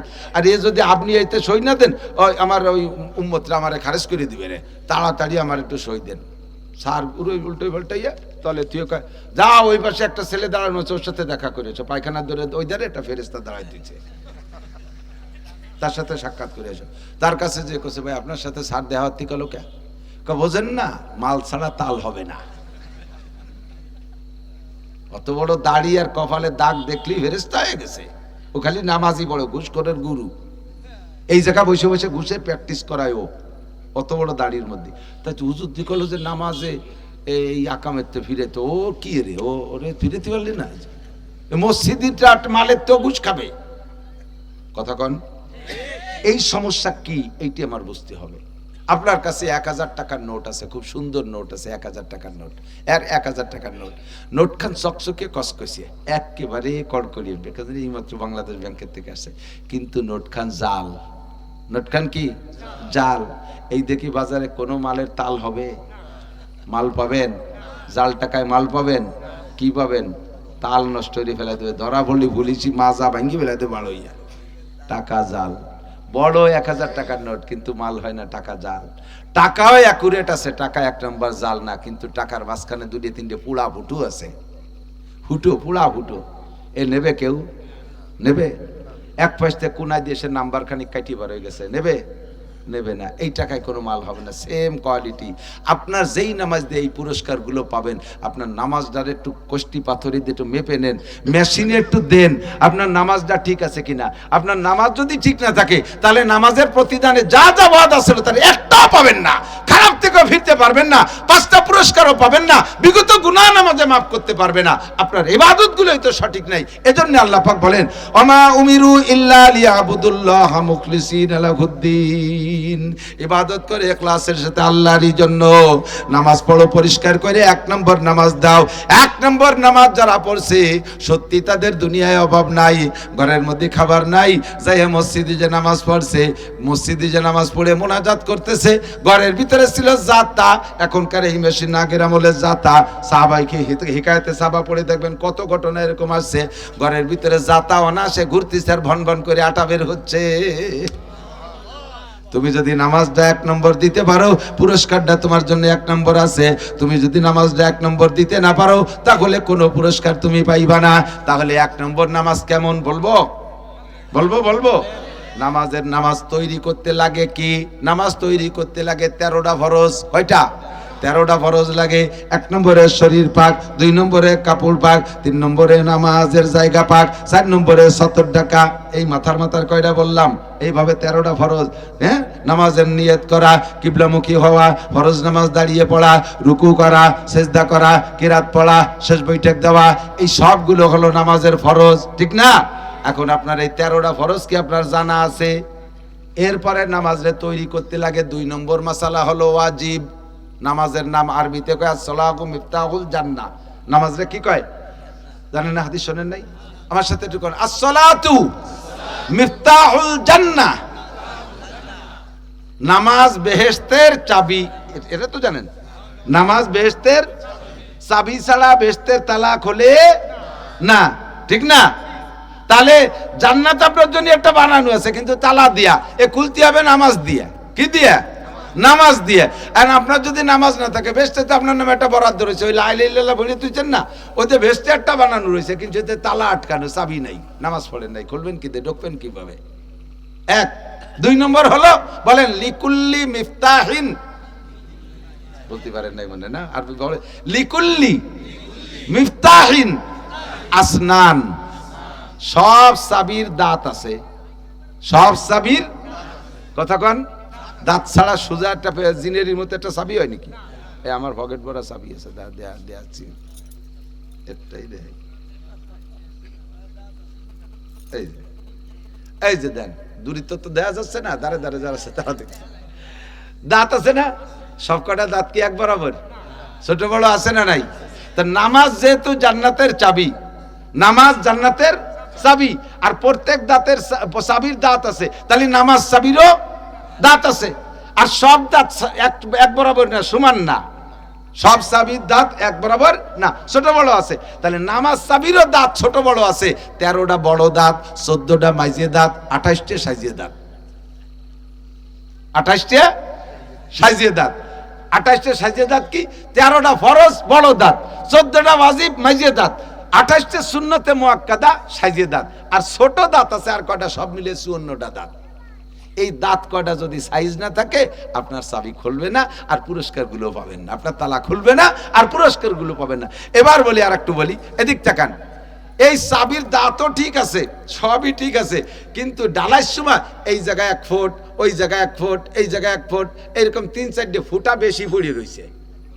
ঢুকবে চাবি? ঢুকবে? এই নামাজের চাবির গায়ে 19টে ফুটা পড়ে। কয়টা ফুটা? 19টে ফুটা পড়ে, সেই ফুটা কয়টার নাম হলো নামাজ ভাঙ্গার কারণ 19টি। নামাজ ভাঙ্গার কারণ 19টি। 13টা ফরজ ঠিক করছেন, 14টা ওয়াজিব ঠিক করছেন, সুন্নতগুলো ঠিক করছেন, কিন্তু ফাঁকে ফাঁকে ফুটা পড়ে রয়েছে 19টা। সেই ফুটা কয়টা আপনি চেনেন না, কোন জায়গা কোনটা পড়ছে। অন্ধকারে এসে তালার মধ্যে খুঁট ঠেলতেছেন, খালি কি নতুন তালা কিনে এলাম, ডুয়ে নাকা চাবি দাও দাও বলি করে ভেঙে এলে দিতাম। পরে লাইট ধরে দেন যে সে চাবির গা ভরা খালি ফুটকে ফুটকে ধরা, এ ঢুকতেছে না, এই জন্য তালাও খুলতেছে না। কথা কন। এখন আপনাকে 1 নম্বরে 13টা ফরজ জানতে হবে। 13 ফরজ গুলো বলতে গেলে বহু সময় 14টা ওয়াজিব আপনার জানতে হবে। একটা কথা মনে রাখেন, নামাজের ভিতরে 13 ফরজের একটা ফরজও যদি ভুল করে ছুটে যায় তাহলে আপনার নামাজ হবে না। আর ফরজ ছুটে গেলে সিজদা দিলেও সারে না। যেমন ছোট্ট একটা ফরজের কথা বলি, ওযু বানাইছেন টেপে, এদিক সেদিক যাই করছেন না করছেন, পাউ টেপের নিচে পাইতে দিয়া পাউ বুঝে পাউ এরকম ডলা দিয়েছেন। শীতকালে কিন্তু শুকনো শুকনো থাকে বেশি, বুড়ো মানুষের চামড়ার মধ্যে ভাঁজ থাকে, ওই ভাঁজের মধ্যে পানি পৌঁছানো ফরজ, ওই জায়গায় আপনার পানি পৌঁছাই নাই, বাস আপনার ছোট্ট একটা ফরজ মাইর হয়ে গেছে, একটা ফরজ মাইর হয়ে গেছে। এমন করে জীবন ভরে যত নামাজ পড়ছেন, ওই নামাজে আপনার ওই পুরস্কারগুলো দেবে না, আপনার জান্নাতের তালাও খুলবে না। 2 নম্বর শরীর পাক। এদিক পেশাব করেছেন, পেশাব 90% পাবলিক পেশাব করে যদি নামাজি হয়, আর বেনামাজি গুলো তো কইয়ে লাভ নাই। এক যুবক আমার মসজিদের সামনে জড়ায় ধরছে, গালে পান নাকি তা আল্লাহ জানে, পানিও জড়ায় ধরিয়ে খুশিতি কয় যে হুজুর সারা জীবনে আপনার 2বার দেখছি, তার আজই প্রথম। সারা জীবনে 2বার দেখতে, তার আজ বলে প্রথম। আচ্ছা 2বারের আইস পড়তে হলে আর একবার কবে হয়? কয় যে আগে একদিন, তাহলে সেই দিন আগে না আজকে আগে। খুশিতে ভুলি গেছি, কি কব। এই বছর মুখ নিয়ে ফক ফক করে আইসি দিতেছে না, কান্দি দিতেছে আল্লাহ জানে। পরে দেই যে পান মুহিতে বেরোয় স্প্রে হয়ে গেছে, আমার সাদা জামা লাল হয়ে গেছে। ওই যাই কাজটা হলি কি কজুর, আমি আপনার জম্মের ফ্যান। তো ফ্যান যেহেতু চল ভাত খাইয়েছি, মসজিদে চল নামাজ পড়েছে, আজান দিয়েছে, কজুর আগামী শুক্রবারতে পড়বো, আজকে মসজিদে যাওয়া যাবে না। না চল, তাড়াতাড়ি চল, অজু বানা। কয় যদি অজু বানালাম, প্যান্টে তো মুতির গন্ধ। এই 7 দিন ভরছি এই মোটা প্যান্ট, ঢিলা কুলুক ব্যবহার করি না, প্রত্যেকবার তো টাইট থাকলে তো ক্লিয়ার হয় না, আটা দেওয়ার পরে সেইটুক পড়ে, 2-4 ফুট এক জায়গা ভর্তি পড়ে, শুয়োই ভেজে এই 7টা দিন 7-8 বারের ডেলি পেশাব করি, ও জায়গা সুষুমরা গন্ধ হয়ে গেছে। আমার মসজিদে নিয়ে না, আর ওইটার নামাজ পড়তে পারবে না। তুই কিসির সাথে আর মুসলমানের ছেলে? তোর যদি এনি টাইম এভরিডে যে কোনো সময় মসজিদে যাওয়ার মতো হিম্মত না থাকে, তোর প্যান্টে মুতির গন্ধ কেন কবে? পকেটের ভিতরে একটু কুলুক রাখতে পারো না, একটু টিস্যু রাখতে পারো না? কি মেলা ওজন নাকি? হ্যাঁ, এ রাখতে কি হয়েছে? একটু টিস্যু ধরো, টিস্যু ধরলে হয়ে যাবে, পানি দিয়ে ধোয়া লাগবে না, যদি আশেপাশে অনেক জায়গা নামা খায়। আর যুবক মানুষ, তোমাদের শারীরিক অবস্থা ভালো আছে, তোমাদের পেশাবের ফোর্স ভালো, একবারে বেরোয় চলে যায়, তারপরে একটু যেটুক শ্বাস থাকে, একটু টিস্যু ধরলে হয়ে গেলে তোমার প্যান্টটা পাক থাকবে, শরীরটা পাক থাকবে। কতক্ষণ ঠিক না? তোমার পকেটের ভিতরে এত বড় বিকেট খানিক এক মোবাইল, এক আইফোনের জায়গা পালো, গাজার প্যাকেটের জায়গা পায়, সিগারেটের প্যাকেটের জায়গা পায়, গ্যাস লাইটের জায়গা পায়, তোমার পকেটের ভিতরে কত তাই জায়গা পায়, আরো কত আছে তার নাম করলাম না। তো এত তা তোমার পকেটের মধ্যে জায়গা পায়, তোমার পকেটের মধ্যে একটু টিস্যু আর একখান মেশক জায়গা পায় না? তাহলে 24টা ঘন্টা তুমি পাক থাকবা, অজু বানায় মসজিদে যে নামাজ পড়তে পারবা, ডাক দিলেই চলে যেতে পারবা। কতক্ষণ? পুরুষে পেশাব করলে, পুরুষের পেশাব নালী চিকন সরু, দাঁড়ায় পেশাব করেন আর বসে পেশাব করেন, পেশাবের পরে একবারে ক্লিয়ার হয় না, হাঁটা দেওয়ার পরে 2-1 ফুটা টপকানোর সম্ভাবনা থাকে। নারীদের পেশাব লাইন ক্লিয়ার, জায়গায় বসে পেশাব করলে তাদের ঢিলা লাগে না, পানি দিয়ে ধুইলেই যথেষ্ট। কিন্তু পুরুষের পেশাব হাঁটা দেওয়ার পরে এই চিকন পাইপ দিয়ে ভিতরে যা আছে, হাঁটা দিলে একটু না থাকে। হাসো কেন, সেদ্রাও কেন? বুড়ো এ দয়, আমি তো মনে হচ্ছে মারিয়ে দিচ্ছি 5 হাত দূরে চলে যাচ্ছে। বুড়ো কালে পেশাব করে নিচেই পড়িয়ে ফাঁসা ভিজিয়ে যায়, জানো, একটুও সেটে না। তো সেই সময় মশলা এমনি মুখস্থ রাও। এই আটা দেওয়ার পরে এই বোতলটায় যে পানি আছে, ট্রাই করে দেখাতে, আমরা তো মেলা পানি রয়েছে, ফেলাবো কানে। এই বোতলের মুখ খুলে পানি সব উবুর করে ফেলাই দেওয়ার পরে যখন মনে হয় যে পড়িয়ে গেছে, এবার সোজা করেন। আবার কিছুক্ষণ এরকম রাখলে জাকি ঝুঁকি দিলে 2-4 ফুট আসে কিনা? আসে না? তের মুখটা তো কত বড়, তারপরও পড়ে। তুমি যে পেশাব করছো কটটুক মুখ দিয়ে, তারপরে একটু ভর্তি পারে কি পারে না? তো যারা পেশাব করে ঢিলা ব্যবহার না করে তাদের প্রত্যেক ওয়াক্তের নামাজই নষ্ট হচ্ছে। এর কারণে আপনার নামাজের সেই পুরস্কারটা পাচ্ছেন না, যা যা পাওয়ার কথা ছিল না, কার্যকারিতা কিছুই হচ্ছে না। শেষে দায়টাই নামাজের দোষ হয়। ও দেখছি কত নামাজি আকাম করে বেড়াচ্ছে, তাই আমরাই ভালো আছি, এই কয়ে ভ্যাক্সিমারি ভরি দেয়, আছে না নাই?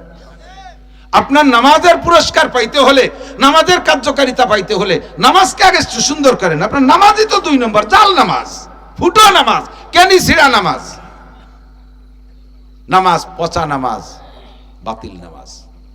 আর একটু শোনেন এদিক থেকে, নামাজের ভিতরে আপনার আর 2টা ফরজ কয়ে নেই, সময় আবার কম, ওদিক টান রয়েছে, রাইটি জাতীয় খানিক জায়গা। আর একটা ফরজ হলো ইমামের পিছনে যারা নামাজ পড়েন, এ যুবক তোমাদের কষ্ট হচ্ছে? আমি কি আর বাজে কথা বলতেছি নাকি? প্রয়োজনীয় তো বলতেছি না, ঠিক আছে না কথাগুলো? ঠিক আছে। নামাজের আরেকটা ফরজ বলি, ইমাম সাহেবের পিছনে থেকে তাকবীরে তাহরিমা বলা, ইমাম সাহেবেরও যেমন তাকবীরে তাহরিমা বলা ফরজ, তাকবীরে তাহরিমা ফরজ। তাকবীরে তাহরিমা কি? 13 ফরজের একটা ফরজ কি? তাকবীরে তাহরিমা। তাকবীরে তাহরিমা কাকে বলে? আল্লাহু আকবার বলে নামাজ শুরু করা, প্রথম তাকবীর ফরজ, প্রথম তাকবীর। এরপরে উঠতে বসতে যে আল্লাহু আকবার যাচ্ছে, রব্বানা লাকাল হামদ, সামি আল্লাহ, এগুলো সব সুন্নাত। সুন্নাত সবকটা ছুটে গেলেও নামাজ দোহরানো লাগে না, সিজদাও দেয়া লাগে না, দোহরানোও লাগে না, সিজদা। আরে সবকিছু শেখে আসেও না কেন, পারো না বার আমার দিক। সুন্নাত সবকটা ছুটে গেলেও নামাজকে দ্বিতীয়বার পড়া লাগে না, সিজদাও দেয়া লাগবে না। তবে ফরজ ছুটে গেলে সিজদা দিলেও কাজ হবে না। তাকবীরে তাহরিমা বলা ফরজ। ইমাম সাহেবের পিছনে যারা নামাজ পড়ে অনেকেই জানে না যে আমার মুখেও কি আল্লাহু আকবার বলা লাগবে কি লাগবে না, কানে হাত দিতে হবে এইটা জানে, কানে হাত দেয়, মুখে আল্লাহু আকবার কয় না। বহু দেখছি মুখ বন্ধ রে, ও দিক চাইলে মুখ বন্ধ, আল্লাহু আকবার কয় নাই, এই লোকটার নামাজ শুরুই হয় নাই। এইরকম জীবন ভরে যত নামাজ পড়ছো, ওর একাক ওয়াক্ত নামাজের জন্য 200 কোটি, আরো 30 কোটি, আরো 40 লক্ষ বছর জাহান্নামে পোড়া লাগবে। পুরস্কার তো দুনিয়ায় তো বাদই, আখিরাতও বাদ, আরো পোড়া লাগবে উল্টো এতকাল জাহান্নামে একাক ওয়াক্তের জন্য। এ জায়গা আর একটা সিকুন মাসাল আছে, বলবো? সেটা হলো ইমাম সাহেবটাই নিয়ে বলছে তাকবীর, আপনি তো আল্লাহু আকবার বললেন, কিন্তু ইমাম সাহেব বলছে আল্লাহু আকবার, একটু টানছে না? আর আপনি তো মুসল্লি, আপনি তো অত টানবেন না, আপনি শটে মারি দিয়েছেন। ইমাম সাহেব আল্লাহ করে আহরি রয়েছে, আপনি ফাঁকে মারি দিয়েছেন আল্লাহু আকবার। ইমামের আল্লাহু আকবারের র শেষ হওয়ার আগে আপনার আল্লাহু আকবারের র শেষ হয়ে গেছে, আপনার নামাজ হয়নি। হয়, বহুত হয়, বহুত হয়। আপনার হয় না বলে আপনি জানেন না, বহুত হয়। পিছে পিছে থাকতে হবে, ইমামের পিছে, ইমামের শেষ হয়ে যাক তারপরে। নাওয়াই তু পড়ার জন্য পাগল হয়ে যায় মানুষ। একজন কয় যে রিয়েত জানি নে বলে পড়ি নে নামাজ, নিয়ে তো করতে হবে না, নিয়ে তো রিয়েত জানি নে বলে ভর্তি। তোমার রিয়েত কিচ্ছু না, রিয়েত হলো যা নিয়ত করে গেছে। এই জানাজা সামনে কয় না, জানাজার নামাজের নিয়ত শোনেন, যারা আরবিতে পারেন আরবিতে পড়েন, বাংলা আলারা এই শুনে নেন, এ কচু কিচ্ছু লাগে না। তো ও জায়গা জানাজা লাশ সামনে, ও জায়গায় জোহরের নামাজ পড়তে গেছি, ঈদের নামাজ পড়তে গেছে, ও তো গেছে কি এত্তি, ওই নিয়তি নিয়ে, তার মুখে কিচ্ছু করা লাগবে না। ফরজাকে ভাই জানাজা নামাজ চাইতে গিয়ে পূব দিক দাঁড়াইয়া মুসল্লিকে পিছনে, এই সমস্ত ভাও কথা করার দরকার আছে? কিচ্ছু লাগবে না, গেছি যে নিয়ত করে, ওই নিয়ে মনের কল্পনাই নিয়ত। জোহরের নামাজ পড়তে মসজিদে গেছেন, ও জায়গা কি ঈদের নামাজ পড়তে গেছেন? তাহলে ওই মনে যা নিয়ত করে গেছেন তাই তো পড়বেন। ও জায়গা 3 প্রকারের নামাজ পড়ার নিয়ত করে গেছেন না বাড়িতে, প্রথম 4 রাকাত সুন্নাত, পরে 4 রাকাত ফরজ, পরে 2 রাকাত সুন্নাত। এই মনের নিয়তি নিয়ত না, হয়তো আনুসাল্লি লিল্লাহি তাআলা সালাসা রাকাতা খামসাতা সিত্তাতা সাবা সামানিয়া তিসাতা আশারা মুতাজ্জাল লাজাতুল কাওয়াতি শরীফতে ভেজাইলে ইমাম, ইক্তেদাতে ভেজাইলে ইমাম। আল্লাহ এক কতি কতি ইমাম সাহেব আল্লাহু আকবার কে কিরাত শুরু করে দিয়েছে। ইমামের কিরাতের আগে যদি আপনি তাকবীর দিয়ে সানা বানতে পারেন, তাহলে আপনাকে মোটা একটা নেকি দেয়া হয়। 12,000 টাকা স্বর্ণ মুদ্রা আল্লাহর রাস্তায় দান করার নেকি দেয়া হয়। আর আপনি যে নাই তুয়া ভর্তি ভর্তি আপনার সেই ইমাম কিরাত শুরু দিতেছে। কথা মনে রাখেন, এর এক একটা মাসালার দাম 60 বছর নফল নামাজ ও রোজার চাইতে বেশি। 60 বছর যদি মুখে বলতে চান, এদিক তাকান, আপনি ওই আরবিতে, আরে কথা কইন না, আরবি তো যা কন, আপনি আরবি তো শুদ্ধ পারেন না। আপনি যা বলতেছেন ওর ভিতরে ভুলের কারণে কি তর্জমা নষ্ট হয়ে যাচ্ছে। আপনি বাংলা যেখানে অনুমতি আছে সে জায়গা বাংলায় সারেন, আপনি ঝামেলার মধ্যে যাইয়েন না। আপনার বাংলা যদি বলতে কিছু ইচ্ছা হয় বলতে পারেন জোহরের 4 রাকাত ফরজ নামাজ ইমামের পিছনে পড়তেছি আল্লাহু আকবার, আসরের 4 রাকাত ফরজ নামাজ ইমামের পিছনে পড়তেছি আল্লাহু আকবার। আর যদি ইমাম হন জোহরের 4 রাকাত ফরজ নামাজ ইমাম হয়ে আদায় করতেছি আল্লাহু আকবার, কইলি একটু কোন এও লাগে না। এও যদি বলতে চান তাহলে বলছি, কিন্তু খেয়াল করেন কথা ঠিক আছে। এরপরে আপনাকে আরেকটা মাসালা জানতে হবে। এই নামাজ এর ধরাই দিছি 12টা 13টা ফরজ আছে, 13টা ফরজ এভাবে বুঝে বুঝে আপনি আদায় করবেন। এবার নামাজের চাবির গায়ে কিছু কিছু ফুটা পড়ে, কিছু কিছু ফুটা পড়ে চাবি মোটা হয়ে গেছে, তালার মধ্যে ঢোকে না। সেই ফুটাগুলো 19টি। কয়টা? 19টি। এর নামাজ হলো নামাজ ভাঙ্গার কারণ 19টি। নামাজ ভাঙ্গার কারণ 19টি। এর ভিতরে 1 নাম্বার ওলামায়ে কিরাম আছে, আইম্মায়ে মাসাজিদ আছে, মসজিদের ইমাম সাহেব আছে, এই মসজিদের কো ইমাম সাহেব আছেন? ও সব তো ইমাম সাহেব, এই মসজিদের ইমামরা খুঁজতেছি, এদিক দেখান। ইমাম সাহেবরা মনে রাখবেন, নামাজ ভাঙ্গার কারণ 19টি। 1 নাম্বার নামাজে কিরাত অশুদ্ধ পড়া। যেই ইমামের কিরাত অশুদ্ধ আছে আজ ইমামতি ছেড়ে দেন, আজ ইমামতি ছেড়ে দেন। 6,000 4,000 5,000 8,000 টাকা বেতন খাইয়া ভুল নামাজ পড়াইয়া কিয়ামতের ময়দানে মহল্লার যত মুসল্লি আছে সমস্ত মুসল্লিদের নামাজের সর্বনাশ করেছেন। এই মুসল্লিরা কিয়ামতে আপনাকে পুলসিরাতের ঘাটে আটকায় দেবে। ফেলা নামাজ। টাকা খাইছিস, বড় বড় হাঁসের ডিম, 1 ডিম পারতি 2 হাঁস লাগছে, বাগা বাগা হাঁসের ডিম তোরে খাইছি, আর তুই এত বড় সর্বনাশ করছিস, টাকা ফেলা আর না নামাজ দে। বুলকিরাতদের তারা কেউ নামাজ পড়াবেন না। পায়ে ধরে ইমাম সাহেবরা নিজেরা মরতেছেন, এত মানুষের বোঝা ঘাড়ে নিয়েন না। নামাজ ভাঙ্গার কারণ 19টি। যা শুনি কিরাত, নামাজ আবার দোহরায় পড়তে হয়, নামাজ আবার দোহরায় পড়তে হয়। কঠিন একটা মাসালা এখানে আছে, এদিক তাকান। ভুলে ভুলে চলতি তালে আছে। যদি ওর পিছনে নামাজ ভাঙ্গার যে কারণগুলো, তার ভিতরে একটা কারণ হলো ইক্তেদাউল আলেম খালফাল জাহেল। যার কিরাত অশুদ্ধ, তার পিছনে যদি তার অশুদ্ধ অবস্থায় যা হচ্ছে তো হচ্ছে, ওর যে অবস্থা যা যদি একটু হয়ও, ওর পিছনে যদি একজন শুদ্ধ কিরাতালা ইক্তেদা করে নামাজে দাঁড়ায় যায়, ওর এই নামাজ ভেঙে যায়, ওর নামাজ নষ্ট হয়ে যায়।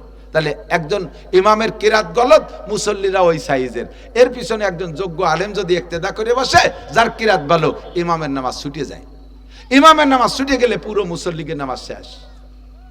কাজেই অনেক সময় ইমামের পিছনে কিরাত চুনিয়ে নামাজ ছাড়িয়ে দেওয়া লাগে। মুসল্লিরা কয় যে হুজুর কাজটা করলো, আমাকে ইমাম সাহেবরা হিংসি হতেছে, কিন্তু মায়ের যে কোন জায়গায় তা তো আপনারা বুঝতে পারতেছি না। আবার ওই মসজিদের মধ্যে দাঁড়ায় ইমামরা যদি কয় বেটা কিরাত গলত পড়ছি, তোর নামাজ হয়নি, আয় ফাঁসে আয়, তাহলে তার আবার ইজ্জত থাকে না, চাকরি থাকে না। কত যে একটা ঝামেলা। 1 নম্বর সমস্যা, যারা অশুদ্ধ কিরাতে নামাজ পড়তেছেন, আপনারা আজকে থেকে নামাজ না পড়লে না পড়তে পারেন। আমি এ জায়গায় আপনাকে ছাড় দিতে পারবো না, বলতে পারবো না যে যা পারেন পড়েন, আমরা আসি তো হুজুরটা দেখ পানি ও পাশে একটা ব্যবস্থা করে দিতে পারি। এ সাহস আমার নাই, এ সাহস আমার নাই। আপনি আপনাদের দায়িত্ব নিতে পারবো না। নামাজ ভাঙ্গার কারণ 19টা, তার ভিতরে 1 নাম্বার রেখেছে নামাজে কিরাত অশুদ্ধ পড়া। আমি ইংরেজিটা এত ভালো পারো, বাংলা এত ভালো পারো, রবি ঠাকুর তোমার কাছে বাংলায় ফেল, ইংল্যান্ড আলারা ইংরেজিতে ফেল, তুমি এত সুন্দর শুদ্ধ ভাষায় বাংলা ইংরেজি বলো, তুমি আরবি পড়তে গেলে গালে প্যারালাইসিস আসে কে? সে সময় পারো না। ওই না, কত চেষ্টা হচ্ছে হুজুর প্রায় 150 টাকা দিছি। তা ম্যাট্রিক পাস করতে কয় টাকা খরচ করছো? তা তো 10 বছর। তাই ও জায়গা 10 বছর সময় আর 10 লাখ টাকা খরচ করছো, আর কোরআন শরীফ শুদ্ধ হয়ে ভর্তি হুজুরে 150 টাকা দিছো। তো জীবনে কোনোদিন আইএ বিএ এমএ পাসটা করলি কবরে ঠেক হবে না, হাসর মিজানে কোনো জায়গা ঠেক হবে না। কিন্তু কোরআন শরীফ শুদ্ধ করে নামাজ না পড়লে 1 নম্বরে কবরে ধরা খাবা, আযাব হবে। 2 নম্বরে আখিরাতের যে পুরস্কারগুলো তা তো পাবাই না, আর দুনিয়ায় তোমাকে নামাজের বিনিময়ে যে রিজিকের প্রশস্ত দেওয়ার কথা ছিল তার কিচ্ছু পাবা না, সব শেষ। আর বাংলাকে বাদে আগা সারা। এখন শোনেন, আমি বলি, আমি জানি যে আপনার প্রশ্ন কোন জায়গায়, সব কব বলি তো বলছি। আপনার বাঁচার আপাতত উপায় কি? এখন তো ভুল কিরাত দিয়ে পড়ছেন না একদিন, কিচ্ছু হয়নি, আল্লাহর কিরে কিছু হয়নি, এর কিছু হয়নি। বাড়ি খাতে হবে, ভাষায় সালা বাঁধতে যেন, পুরা খাতে হবে, গায়ে তেল মাহে যায়, যাতে উবদ্য চলি যায় আগুন, কিন্তু সে আগুন সরে না, কিচ্ছু নেই। সামনে বাঁচার উপায়টা বলবো। বাঁচার উপায় হলো, আজকে এই জায়গা থেকে প্রতিজ্ঞা করতে হবে, কালকে সকালবেলা নাদিয়া কায়দা এটা কিনে মক্তবে ভর্তি হবো। মরণ পর্যন্ত জীবন্তর চেষ্টা করব কোরআন শরীফ শুদ্ধ করে পড়ার জন্য, শুদ্ধ করে পড়ে শুদ্ধ নামাজ পড়বো। এই চেষ্টার নিয়তটা এখন করে বাড়ি যাবেন, কাল সকালে কায়দা কিনবেন এই নিয়ত করে যে পড়বই। কি আছে এত লোহা লক্ষ্য না যে গিলিয়ে খাওয়া লাগতেছে, সব হুজুর পারে আমি কেন পারবো না, লক্ষ লক্ষ মানুষ পারে আমি কেন পারবো না, এই প্রতিজ্ঞা নিয়ে শুরু করে দেবেন। এই নিয়তটা এই জায়গায় বসে করেন, নিয়ত করে কাল সকালে কায়দা কিনে শুরু করে দেন। আলিফ বা তাসা 2-1 লাইন পড়তে পড়তে এর ফাঁকে যদি আপনার মরণও হয়ে যায়, তাহলে বিগত জীবনের সমস্ত ভুল নামাজকে আল্লাহ শুদ্ধ করে আমলনামা ভরিয়ে দেবে। এই একটা ব্যবস্থা আছে, তাই ছাড়া নাই। এখন যদি কয় তাহলে তো আর কিছুদিন ভুল ভর্তিতেই শেষে একবার সিফারা কিনবানি। আল্লাহ কয় আমাকারু আমাকার আল্লাহ আল্লাহু খায়রুল মাকিরিন। তোমার মতো বাটপাটে আমি খুব ভালোই রেসিপি, বাটপাড়ি করবো আমার সাথে, সব শেষ।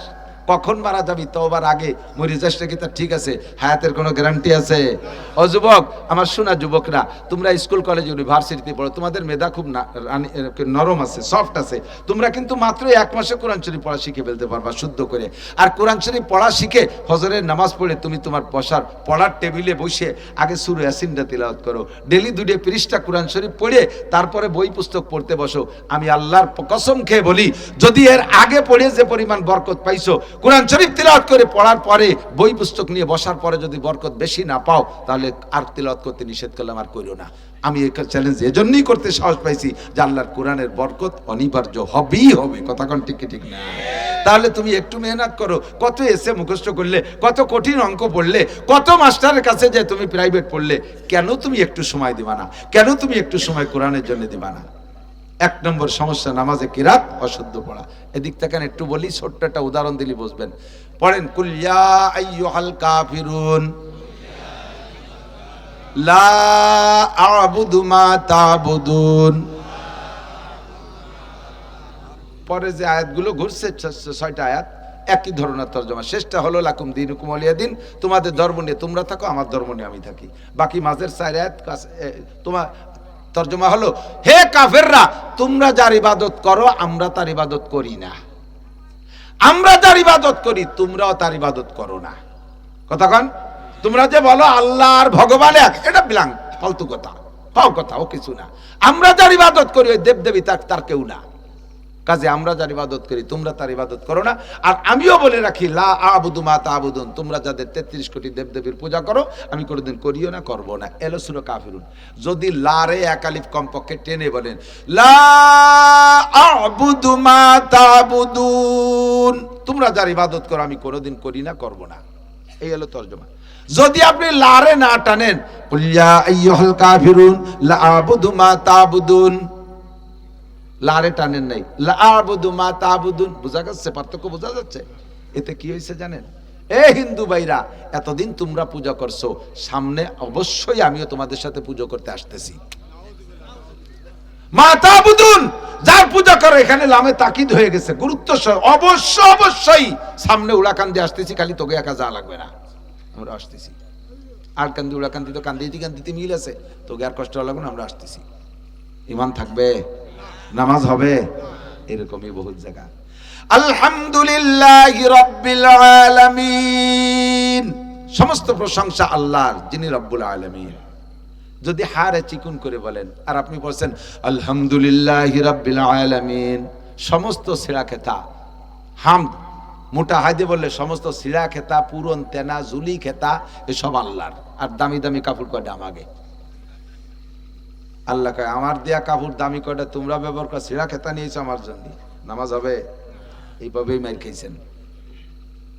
সারা কোরআন শরীফের ভিতরে এরকম সমস্যা। ইমাম সাহেব নামাজ পড়ায় ওয়াল আদিয়াতি দবহা ফালমুরিয়াতি কদহা ফালমুগীরাতি সুবহা ফাআথরনা বিহি নাকা ফাওয়াসাতনা বিহি জামআ ইন্নাল ইনসানা লিরাব্বিহি লাকানুত ওয়া ইন্নাহু আলা যালিকা লাশাহীদ ওয়া ইন্নাহু লিহুব্বিল খায়রি লাশাদীদ আফালা ইয়ালামু ইযা বুথিরা মা ফিল কুবুর ওয়া হুসিলা মা ফিস সুদুর ইন্না রাব্বাহুম বিহিম ইয়াওমা ইযিল লাখাবীর। ইন্না রাব্বাহুম, অবশ্যই তাদের রব, অবশ্যই তাদের রব তাদের সম্পর্কে অভিজ্ঞতা রাখেন। খেয়াল করেন, খেয়াল, খুব খেয়াল। ইন্না রাব্বাহুম, এই নুনরে টান যদি না দেয় তাহলে এই তর্জমা, অবশ্যই তাদের রব তাদের প্রতি খবর রাখে। আর যদি বলেন ইন্না রাব্বাহুম বিহিম, অবশ্যই আমি তাদের রব, আমি তাদের রব। তুমি কি তাদের রব? মানুষ কি কার রব? ইন্নারে টান দে, ইন্না রাব্বিহিম। কিরাতের ভিতরে এই গলত করলে নামাজ বাতিল, পুরো মুসল্লিদের সব নামাজ তোর ঘাড়ে উঠবে। কয় টাকা বেতন খাইয়ে এই বোঝা ঘাড়ে উঠাইস? তুই এরকম সিরে রাগিয়ে গেছি, ভুল হয়ে যাচ্ছে। ইমাম সাহেবরা এগুলো করবেন না। কিরাত গলত, চলে যান। লজ্জা কিসের আছে? কিসের লজ্জা? এই পাশে সলদিয়া টালিয়া মাদ্রাসা আছে, টুঙ্গিপাড়ার ওই পাশে সলদিয়া আলিয়া মাদ্রাসা, ফাজিল মাদ্রাসা। প্রিন্সিপাল সাহেবের কিরাত গলত। সরসিনে আলিয়া মাদ্রাসার থেকে কামেল পাস, ভালো রেজাল্ট, বয়সী আমাদের থেকে প্রায় তাই সবকে বয়সী হবে। এরকম বুড়ো মানুষ যখন শুনছে, আমার বয়ানের থেকে শুনছে কিরাত গলতে নামাজ হয় না, কলাতলা কিরাতখানায় মক্তবে ভর্তি হয়েছে। এদিকে আলিয়া মাদ্রাসার প্রিন্সিপাল, একটা ফাজিল মাদ্রাসার বিয়ে মাদ্রাসার প্রিন্সিপাল, বুড়োকালে কলাতলা কিরাতখানায় ভর্তি হইয়া বুড়োকালে কিরাত শুদ্ধ করে কয় যে আল্লাহ আমারে বাঁচাইছে, আল্লাহ আমারে বাঁচাইছে। কাজটা করছে কি? কারহাবা কলকে জারি জুমলা রাস্ত বা খোদা তদবির হিলা কায়রাত। ইরিদান লাগাইছো, কি সুন্দর সুজা, তা কিরাত সুজা না কে? কি সুন্দর সুতো টানাও না, টপ টপ করে গোছে গোছে, কি সুন্দর সুজা। ও ভালো পারো, ইয়া পারো না কে? ঘর সাজাইছো ভালো পারো, দোকান সাজাইছো ভালো পারো, পোশাকাতি ভালো পারো, সব কিছু তোমার সুন্দর।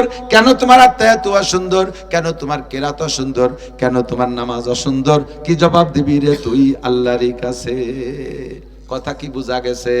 কেন নামাজের পুরস্কার পাচ্ছেন না? কেন নামাজের ফলাফল পাচ্ছেন না? কেন নামাজে আপনারে বেরাকের থেকে গ্রামীণ ব্যাংকেতে ফিরেতে পারতেছে না? কেন নামাজে আপনারে হাজারে হাজার টাকা সাথে এক মন ধান খাওয়াতে ফিরেতে পারতেছে না? এই সমস্ত উল্টো পাল্লার থেকে, সুদে কারবার থেকে কেন ফিরেতে পারে না? নামাজ পড়া সত্ত্বে আপনার নামাজই হলো জাল টাকা, নামাজই হলো ফুটো টাকা। আল্লাহ কায়মা উমিরু ইল্লা লিয়াবুদুল্লাহ মুখলিসিন লাহুদ্দিন, সব ইবাদত পিওর করে ইখলাসের সাথে আল্লাহরই জন্য করিতে হইবে। আমি শুধু পথ দেখাই দিয়ে গেলাম, রাতভর বললেও শেষ হবে না শরীয়তের মাসালা। এত মাসালা সামনে আছে। আল্লাহ পাক আমাদের সকলকে আমল করার তৌফিক দান করে, সবাই বলেন আমিন। আজকে কি কিছু লোক প্রতিজ্ঞা করা যাবে যে মরার আগে কোরআন শরীফ পড়ার শিক্ষা করার চেষ্টা করবই? কে কে আছেন মনের থেকে?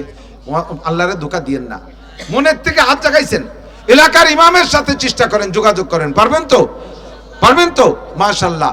আর এলাকার ইমামগুলো নিয়োগ দেবেন ভালো আলেমাই নিয়ে। বহুত বড় হুজুর, আরে এই কথা কইস না, বহুত বড় আলেম, লেখাপড়া জানে না, বোঝেন নাই? খুব বড় আলেম, এই হুজুর খুব বড় আলেম, লেখাপড়া জানে না। খুব বড় আলেম মানে উঁচু 6 ফুট, চওড়া 2 ফুট, স্বাস্থ্য চাঁদের মানে সেই রকম একেবারে গণেশের মতো, তারপরে চেহারা চাঁদের মতো, এই কি দাড়ি, মাথায় বড় পাগড়ি, এই আল্লাহু আকবার, 2.5 মণ ওজন, বহুত বড় হুজুর, অথচ আলহামদুলিল্লাহ শুরু করেন, লেখাপড়া জানে না। এই সমস্ত দামড়া দুমড়া ইমাম রাখবেন না। পোশাকের ডক হলি সেটা ইমাম হয় না, পোশাকের ডক হলি ইমাম হয় না।